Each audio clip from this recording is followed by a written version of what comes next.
This is Janet Diane Mourglia-Swerdlow with another edition of a podcast, news podcast for expansions.com. And as you can see, I'm doing it solo again. Stewart is still in Europe. He is in Germany, or Poland, and on his way to Germany here in a couple of days in Frankfurt. And I am gearing up for my own webinar on fasting, a nice 3-day group fasting that we did about a year ago with a lot of really good results. And so if you're interested in clearing up your mind, your body, your health, then you'll want to join me. You only have a couple of days left to sign up. On Wednesday, we're going to be reviewing our fasting plans, and then we're going to be getting the following Sunday. So sign up for that if you want to clear up your mind, your body, and everything else in your life, because it's all related. You're going to be amazed to find out how. So with that said, I have some really great stories, and I'm kind of excited to share these with you because Stewart's not here and I can't share them with him, so I'm going to share with you, and I know he would like these as well. So the first thing I'm going to talk to you about is Pope Francis, who you know will be visiting the U.S. here this month, not too many days away now at this point. And I want to give you a little bit of background information because I was reading on the internet that one of the things that Pope Francis had supposedly tweeted, supposedly he does his own tweets, but you can believe that or not, is that inequality is the root of all evil.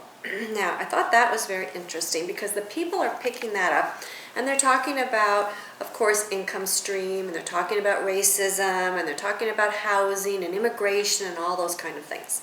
So a little bit of background information here I think is interesting because Pope Francis, it says, has steered clear of the U.S., which has the world's 4th largest Roman Catholic population. He says something of a homebody. He prefers to hang out with the poor rather than the rich and powerful. Well, I really doubt that because, as we all know, the Vatican is one of the, if not the most richest places on earth. And I don't see him out there distributing money or food or anything else to the poor or his melting down his gold crosses and giving away his jewels. Anyway, it says he has waited until the age of 78 to visit the economic giant that likes to think of itself as the center of everything. And this is very key, so keep this in mind. It says he is not opposed to all that America represents, but he is troubled by privileged people and nations that consume more than their share and turn their backs on the vulnerable. The message he will probably deliver when he comes to the U.S. is that the U.S. has been blessed with great gifts, but that from those to whom much is given, much is expected. Now, one of his former professors says, quote, I think what he criticizes in the U.S. is the absolute freedom and autonomy of the market. He says we should admire the U.S.'s democracy and the well-being of its people. But what the Pope would criticize is the consumerism, that everything is geared toward consumerism, unquote. Then it goes on to say that Francis has long been troubled by what some of Argentines of his generation call savage capitalism. Now, I've not heard that term before. Maybe you have. They see the U.S. as the home of mining companies and agribusinesses that chew up natural resources, as the military power that propped up dictators during the Cold War, and as the neighbor that tries to close its border to migrants fleeing hunger and violence. Now, what's happening in Europe right now with the immigrants? I want you to think about that because Italy is not opening up its borders and inviting them all in. So what he's talking about, remember, is that he's focusing your attention on one thing while he's doing something else. The Reverend Richard Ryskovich, who is a Jesuit and the director of the Center for Faith and Public Life at Fairfield University, has met Francis twice. He said that Francis's views should not be seen, quote, in the context, or should be seen, quote, in the context of many Latin Americans who see the U.S. as really a problem, not actually a positive force in the world, unquote. He also frequently denounces a global economic system that values, quote, profit at any price, and a colonialist structure that, quote, reduces poor countries to mere providers of raw material and cheap labor, unquote, a critique widely interpreted to include the U.S. Now, it says, but for a pope who speaks through his gestures, his itinerary in the U.S. conveys his message. After Francis addresses a joint meeting of Congress in Washington on September 24th, remember this is unprecedented, he will be driven directly to a lunch with the homeless, mentally ill, and immigrant clients of Catholic Charities, which will be held under tents set up on the street. Instead of lunching with legislators in the halls of power, he will break bread with the poor. So is he going to be giving away money? Is he going to be giving away gemstones? Is he going to be melting down his gold? Is he going to give them homes with all his money? So remember, when you see this happening, think about what's going on behind the scenes. Now, there was another interesting thing. It was this little joke, supposedly, which I didn't really think it was funny. But I'm going to tell you what the upshot was. And if you were interested, you can read the article from the link that will be posted, or that is posted by now. There's Cardinal Wuerl said, "It was a good reminder to me that we in North America really have to remember that we are not the center of everything." So you want to keep that in mind. Remember, inequality is the root of all evil. So here we have it. Remember what I told you in May, and I'm going to refresh you because this is all tied together if you're not thinking about it and putting the pieces together for yourself. I reported on a top Vatican advisor, Jeffrey Sachs, saying that when Pope Francis visits the U.S. in September, he will directly challenge, quote, the American idea, unquote, of God-given rights embodied in the Declaration of Independence. The U.S., this is what Sachs writes in a Jesuit publication called America, is a society in thrall to the idea of unalienable rights to life, liberty, and the pursuit of happiness. But the urgent core of Francis's message will be to challenge this American idea by proclaiming that the path to happiness lies not solely or mainly through the defense of rights, but through the exercise of virtues, most notably justice and charity. And again, where is his justice and charity? And these extraordinary moments, which constitute a frontal assault on the American idea of freedom and national sovereignty, Sachs has made it clear that he hopes to enlist the Vatican in a global campaign to increase the power of global or foreign-dominated organizations and movements. Global government, he suggests, must make us live our lives according to international standards of development. In the U.S., Sachs writes, we learn that the route to happiness lies in the rights of the individual. While he says that there is some grandeur in this idea, such rights are only part of the story, only one facet of our humanity. The Sachs view, and remember this is a top Vatican advisor, says that global organizations such as the UN must dictate the course of nations and individual rights must be sacrificed for the greater good. One aspect of this unfolding plan, as outlined by Sachs's book called The End of Poverty, involves extracting billions of dollars from the American people through global taxes. Now, let me see if I have more. Oh, there we go. It says the Pope's expected encyclical on climate change is supposed to help mobilize the governments of the world in this crusade. So Stewart and I have been telling you about the crusade that they're trying to reenact. They're talking here about the crusade. They're talking about the end of the Declaration of Independence as we are taught here in the U.S. So this trip by the Pope is going to be very, very telling of what's going to be happening here in America and globally. Because you know, what does the U.S. do? They go in and they say, oh, we don't like your government. You're not treating your people correctly. They bring in their armies, they bring in the war, and they change a lot of things through force and violence. So now what's to stop people like this from saying, well, the UN, which is located here in the U.S., their world headquarters, of saying, oh, we don't like what's happening in the U.S., bring in the UN armies and make changes here.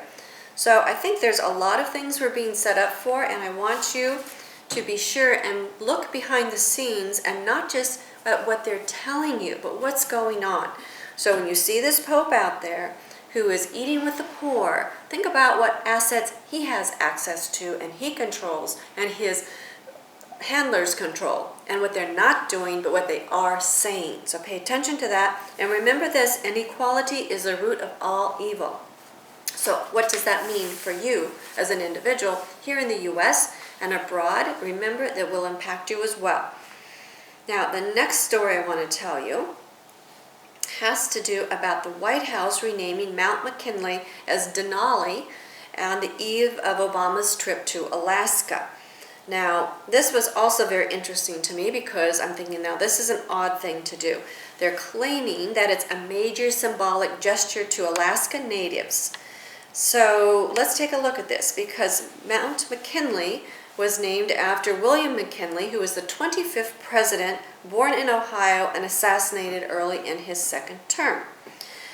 There is a very interesting story then that followed this by Ron Upshaw, who is Cairo's radio. They don't say if he's an announcer or if he just works for the radio station. I'm not sure, but he wrote a very interesting article, which I happen to agree with. And he claims that President Barack Obama, aka those who are handling him behind the scenes, is just beginning a campaign to rename federally recognized places. I agree with that. Now, he says that Denali was a test to see how the public reacted to the name change. He believes Obama is going to take the idea further, and again, I agree. He says, quote, I think he went to his advisors. Of course, I think his advisors went to him, but this is what he says, who said they can't come out of the gate and just change the name of an army base, so they said, let's do a test project. So that's why they went ahead with a name change in a location without a large population to protest. And he says it's also a good move to irritate Sarah Palin and the Republicans. But changing the name of North America's tallest mountain is part of a larger plan of changing the names of other locations and buildings. Paying tribute to the people who were here before us is going to be the new political correctness. And again, here we are, as Stewart and I have been telling you, going back to the old. Now, not everyone calls landmarks by their federally recognized names. That's been brought up again.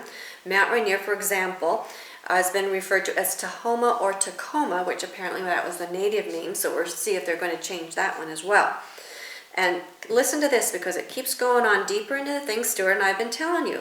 This gentleman says the battle over names will go well beyond mountains. Listen to this one. He believes places that recognize or bolster Confederate history could be slated for new names, and there's even the potential for removing landmarks. Quote, I would not be surprised if you go to Charleston, there's your connection, and they're renaming X, Y, and Z. Unquote. It wouldn't be far off from the actions taken by organizations and various governments to remove the Confederate flag, which was in part prompted by a massacre that left 9 black people dead. So here we are, we're going back to the old, we're going back into Confederate history, we're going back to Charleston. And what I wanted you to do is take a look at the symbolism. Because what they're doing, remember McKinley, Mount McKinley, they're removing national identity at the highest levels. And they're helping you disassociate from history, they're changing history right in front of you.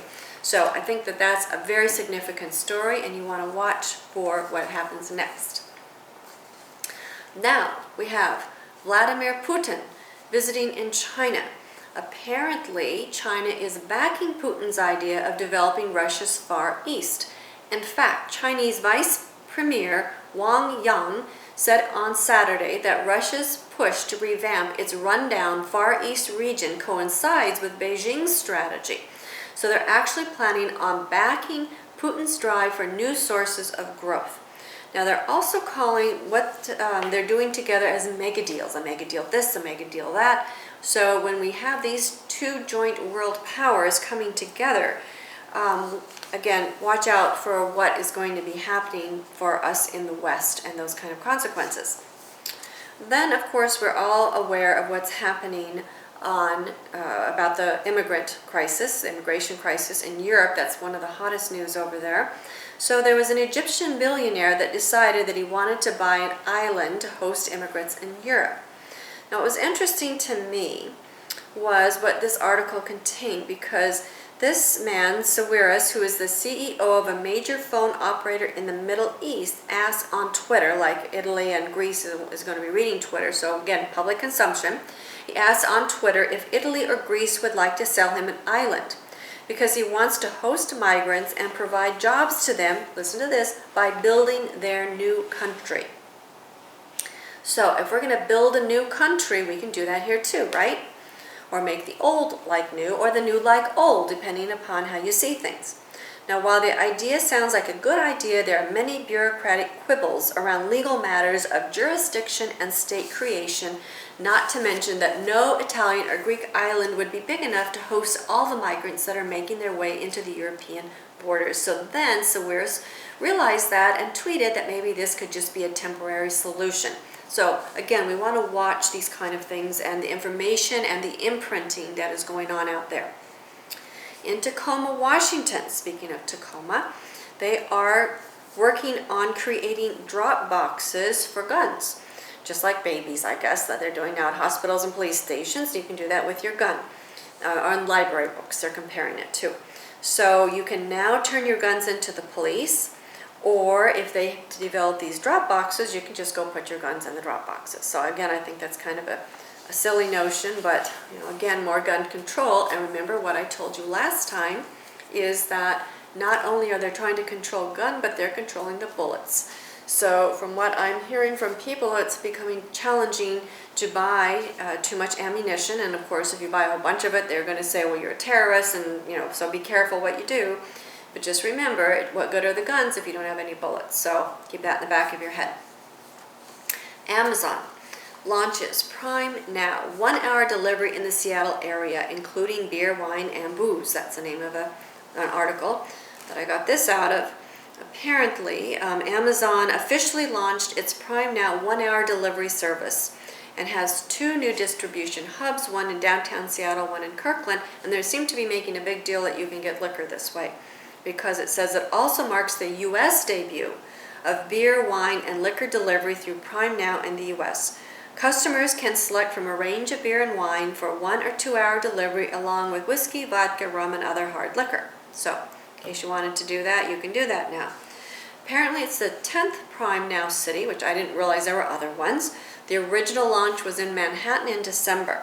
Now, this reminds me of the drones that they've been talking about using to deliver the products. So again, they want drones to be acceptable to you and things that you like, because they're going to be bringing you your alcohol. So think about what's going to happen with the drones once we accept those.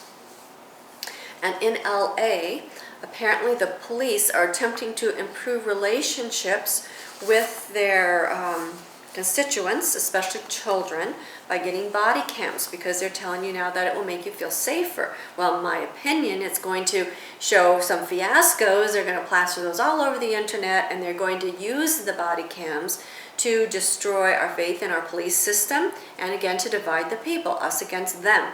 And it's going to make the police angry, because people are going to be doing terrible things to them, and they're really only, like you and I, they just want to uphold the law and to make this society a place that we can all easily live within, but they're turning us one against the other.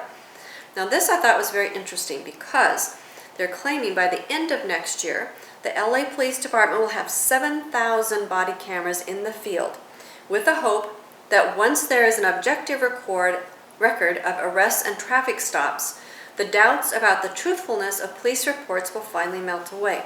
Well, guess what the cost of this is? $11 million. And the payback on that investment, it says, quote, that when kids see an officer, they no longer feel the need to run unless they've actually broken the law. Well, I think for $11 million, they could do a lot of other kind of programs to help children, other than just make them not be afraid of police. So there's got to be something else going on if they're going to spend $11 million to do this. Now here's a story that doesn't seem to go away, so I'm bringing this up again to you. That it says, will Siberia be home to the first cloned woolly mammoth? Well, it probably already is, as we know. But they keep bringing that up, that this Russian scientists are now setting up a new laboratory to resurrect extinct giants. And here's that word, resurrect. You're going to hear that a lot. Northeastern Federal University in Yakutsk has set up an ancient DNA lab. It has launched a project for the revival of the mammoth and other animals. They don't tell us what those are. Excuse me. They hope that the laboratory will allow them to get good quality samples from the frozen carcasses that are occasionally found in Siberia. Well, as we know, it's already been done. And again, at the article, a step toward resurrection. So think about that. Now this I thought was very interesting, because remember what I told you in this next article, that if they can't control you, they confuse you. And my feeling is they're controlling you and confusing you. And I think it's sucking a lot of people in for a lot of different things. But this article I found very interesting, and I invite you to watch this on YouTube and to let me know what your thoughts are. There's actually two that I think are very interesting. The first one's on YouTube. It says, ISS hoax. The International Space Station does not exist. Now this particular YouTube has segment has 76,000 views. So there's a lot of people watching this. And it's claiming that the International Space Station, here we are, ISIS thing, how they keep running that into our heads. The International Space Station, just like everything else brought to us by NASA, is a Freemasonic hoax, a complete fabrication done with special effects, models, pools, zero-G planes, and various camera tricks. The following video exposes key points of evidence for the hoax and breaks down exactly how the illusion is created and maintained. And so it's an hour long. I haven't watched the whole thing. I watched part of it and I found it interesting. So again, I would like to know what you think about that. So take a look. And now this article that follows, again, I think is extremely interesting. This is about the Challenger space disaster. And just to remind everybody, the NASA Space Shuttle Orbiter Challenger broke apart 73 seconds into its flight over the Atlantic Ocean off the coast of Cape Canaveral, Florida at 11:38. There we have 11:11. All 7 crew members were killed, including 5 NASA astronauts and 2 payload specialists.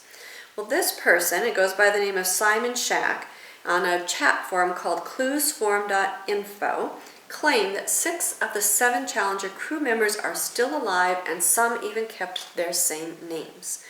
Now, I went through and read this article, and of course I can't verify it, but I challenge you, and I'm the Challenger, to go through and take a look at this article as well and let me know what you think. Because it says, that is there a chance that 6 members of the Challenger crew have doppelgangers who are alive, in some cases with exactly the same names and dates of birth, and what are the chances of that? So I found that interesting. I want you to take a look. It says you don't have to be an expert in mathematics to know that those odds defy statistical probability. So is your mind confused, and are you controlled, or both? So we don't know. Take a look. We don't know what's going on these days, do we? And speaking of space, the Mars Curiosity rover has, guess what, found something else now, a mysterious floating spoon. So we've seen animal faces, we've seen women, we've seen everything now on the face of Mars. Now we're seeing a floating spoon. So take a look and see what you think. Then skipping forward just a little bit, of course, I talked to you a little bit about Miley Cyrus from time to time, because she's obviously a huge programming icon. She now is saying that she is pansexual. Quote, I'm very open about it. I'm pansexual, but I'm not in a relationship. I'm 22. I'm going on dates, but I change my style every 2 weeks, let alone who I'm with. Unquote. So again, if you don't know who you are, let's just confuse you. So we're throwing something else in there. In fact, I had another story, and I'm just now realizing I forgot to research that one out, but I'll tell you about that one next week. But it has to do with job applications that are now allowing you to mark more than male or female. I think maybe there's 6 on this particular one. So I'll look into that, and I'll try to remember to report on that next week. So what is pansexuality? Pansexual is a sexual identity along with bisexual, homosexual, heterosexual, asexual, polysexual, queer, and more. People use the term to describe being attracted to and falling in love with people of all and any gender, whether transgender, genderqueer, male, or female. They are to an extent gender blind. Okay, so there's another one for you. I haven't heard gender blind. Now, polysexuality is an attraction to multiple genders and identities. Poly means many in Greek. Pan means all. So a pansexual person might be attracted to all kinds of identity, but a polysexual person might be attracted to just some. So I don't know about you, but I'm confused. So figure out on your own who and what you are, because it sounds too confusing to me, and I don't want them out there controlling my mind. So figure that out for yourself. Now apparently the programming must be working, because listen to this. Half of all young people in Britain are at least a little bit gay. When asked to plot themselves on a scale of sexuality ranging from exclusively heterosexual to exclusively gay, 72% of adults and 49% of people aged 18 to 24 chose a position other than completely straight. And this article concludes by saying, with each generation, people appear to see their sexuality as less set in stone. And again, the mass programming is working. And I've been telling you about programs for children where they're no longer saying they're boys or girls. They're saying that your sexuality develops over a lifetime, and so you don't know what you are, and it could change at any given moment. Excuse me.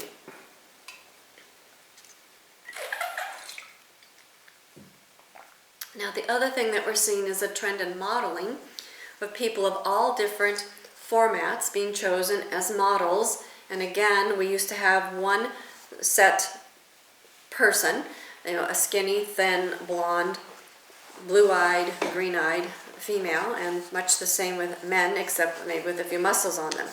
Now, this one is Melanie Gaydos, who is a model born with rare condition, leaving her with no teeth, alopecia, that's when your hair falls out, usually from a really tight scalp, and then it doesn't grow back. Partially blind. She is one of a growing number of models who are challenging the standards expected by the fashion industry. Gaydos was born with ectodermal dysplasia, a condition that makes her pores, teeth, nails, and small bones form abnormally. She's partially blind due to eyelash growth, that scratched her eyes as a child. So at 26, she had 3 dental implants and a first set of dentures created after appearing on a reality TV show called The Doctors. 8 months later, she said she took them out, refused to wear them again. She says, people are more comfortable when I have teeth in my mouth, but I'm not. She's an art graduate based in New York City and has worked with photographers, including the world-renowned Spanish photographer Eugenio Requenco, and recounts Miley Cyrus as a fan. So what does that tell you? It says the 27-year-old's career took off after she responded to an advert on Craigslist looking for unique people. And her boyfriend persuaded her to start modeling just for fun, despite hating having her picture taken. She said, he helped me to understand that I'm the only person who looks like me, that there was a potential. So again, they are trying to confuse you about what is beauty. Now, in my personal opinion, everybody's beautiful. But we want to take a look at what the global handlers are doing and why they're doing it. So moving on that theme, there is a performer, a singer called Sia, S-I-A. You may have heard of her. And I guess I have now heard of her, Sia Furler. Apparently, she goes to bizarre lengths to disguise herself. And what does she do? She often wears a wig over her face. So, therefore, you can't see her. She sings and performs. When I was doing this research on this story, sometimes it's blonde. I saw sometimes it's like purple sparkly things. But she hides her face. She walks through airports with scarves over her head. And that reminded me of Michael Jackson and the boy he used to put the blanket over, and they called the child blanket. So she's doing the same thing. And in the modeling industry, if you watch a lot of the fashion shows, or from time to time as I kind of peek in on them, again, they show the models with their faces being covered. There may be masks, they may be veils, they may be totally covered. So a lot of interesting going on with hiding your face. So what does this mean? This means that you're losing your identity, you're hiding your identity, you don't have a face, you don't have a mouth, you don't have anything, you don't have eyes to see. So think about that as you're moving through the internet and doing what you're doing. Now, for those of you who have been disappointed because I haven't had any poo stories lately, I have a really good one for you that somebody posted here recently on my Facebook page. And this is about a Japanese restaurant that is now selling poo-flavored curry. So, and again, this has got some interesting things I'm going to point out to you here in just a second. Apparently, the curry doesn't include poop, but it has natural ingredients like green tea, bitter gourd, and cocoa powder that when combined looks and tastes similar to human defecation. Now, how they know that tastes similar to it, I don't know who did the taste testing, but we may have a clue here in a minute. Apparently this is called, they're calling it kaka curry, is served in a porcelain bowl meant to resemble a bedpan. Now, this poo-flavored curry is the brainchild of executive chef Ken Shimizu, who designed the defecation dish to remind people of his other line of work. He apparently is a male porn actor who has eaten feces in some of his films. So, I guess he maybe was the taste tester for this. I'm not sure. But again, what is this telling you about? That you're eating in life. Now, apparently, toilet-themed restaurants are quite popular in Asia. And what this particular article reported that in October 2013, in the city industry of California, there was a magic restroom cafe that opened up, and it sold menu items like golden poop rice, black poop, a chocolate sundae, smells like poop, and bloody number 2, which was vanilla strawberry sundae. So I looked that one up out of curiosity, and apparently it was open just 8 months. It was a Taiwanese food establishment, apparently. So it says, if you really want to eat from a potty, go to Taiwan or China, where the original concept restaurant chain called Modern Toilet is still quite popular. So what does that have to say about your mind pattern? I don't even want to go there right now, but you want to think on that one. Now, for something that is elevating and uplifting, I would enjoy seeing each and every one of you at our October conference, our Hidden Histories and Mysteries Digging Deeper, with a fascinating array of upcoming guests. We have Mary Sutherland from Wisconsin, who is going to be talking about red-haired giants in North America and bringing some never-before-seen artifacts, which she's going to be showing to you for the first time. And also, I don't know if any of you saw my YouTube post where she was actually interviewed by Russian scientists, and it's in Russian, but it was very fascinating to just watch the pictures since I don't speak Russian. And then Steve Spirason, who's going to be talking about the Magdalene lineage and how that relates to ISIS. We are also going to be having Gary the Numbers Guy, who's extremely popular in our crowd, and he is going to be talking about how the Illuminati or the global handlers hide numbers in plain sight. And he's going to be talking about the global economic crisis and the numbers relating to that, so you won't want to miss his presentation. And of course, Stewart and I will be discussing clear energy and a host of other topics. And finally, we have Christopher Garetano, who is producer-director of the Montauk Chronicles, who will be there during the lunch hour, where he'll be our guest at a hamburger lunch buffet provided by the Hilton Garden Inn, which is a fantastic place, and they have wonderful, wonderful food. He is going to be showing Montauk Chronicles, so you'll be actually watching the show with the producer, director, and Stewart, and me, of course. And then we will have panels, so you can ask everyone who will be presenting questions and get everything that you want to know answered. And I'm assuming and hoping that Christopher will have some of his Blu-ray DVDs there that he will be happy to autograph for you. Stewart will be happy to autograph for you, and I'm very excited. We have people coming from all over the world for this conference, and it's always a very stellar event, so you want to be sure and catch that one. Remember, September, just a couple days away, I will be beginning the preliminaries for my fasting, 3-day fasting group. And that is a good way to clean out your mind and therefore clean out your body and anything else that's going on within you that you're ready to release. So be sure you check that out online. Join our membership, join our Facebook pages, and also in January we have coming up our week-long Hyperspace Oversoul Extravaganza week. And again, we have people coming from all over the world, and this is a time where we kind of get down and we study each one of us as an individual. And this is when you can really get in there and ask the questions, get your whole year set up for you. It's a fantastic way to start off your new year, which is one reason why we do it in January, and also because here in Michigan, that's when it gets cold and dark, and that's the time to go inside and not pay attention to the outer world distraction. So it's a perfect time to do this work. So I invite each and every one of you to put this on your list, if not this year, then next year, because it only happens one time a year, and we do limit the number of people who can attend because we like to keep it to the point where we can all have equal interaction with Stewart and I and each other. It's a fantastic, fantastic class. So lots of things going on in the world. Be sure you're doing your hyperspace oversoul protection techniques. Stewart, as you know, is doing his European tour. He'll be gone for another couple weeks. So if you're planning on visiting Europe or you live in Europe, remember he's in Poland right now. He's going to Frankfurt, Germany next. And then we have Istanbul and Amman coming up before he heads home for our October conference, where he will regale you with his new discoveries. Be sure you watch our Facebook pages. He's been sending me photos and I've been posting those for you so you can see what's going on. The latest was fascinating in Poland, a 1,000-year-old Viking temple brought by the King of Prussia from Norway. And there is not one nail in this building. So be sure you check those pictures out. Anyway, thank you for joining me. I look forward to speaking with you soon and seeing you and visiting with you somewhere, sometime, very soon now. Take care now. Bye-bye.